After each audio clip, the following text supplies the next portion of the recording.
So welcome to my vlog. This is my day in my life.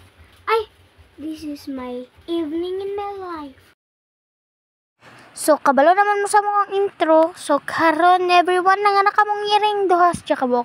Madjugan ikaw yan dyan tagkaon. Kaysa una ni dyan na iring, ija tagkaon. Then pag humana ko lang tao, taghinloan na ako akong kwarto. Hinlo higaan, hinlo study table. Like pang normal ra. Ugapil nga akong mga baro. Next. So dyan, gipang plaster ko diha kay grabe kasakit sa mata pang natawon. And gisunod ko diha among lamesa.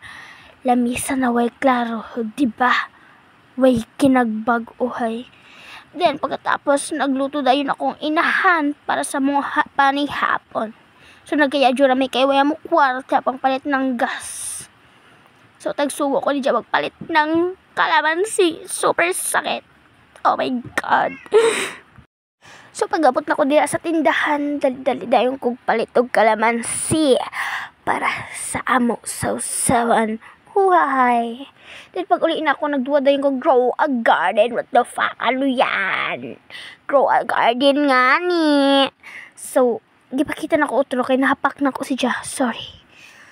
So nagkuha ko kwarta kay mama ng way panabi. Shh.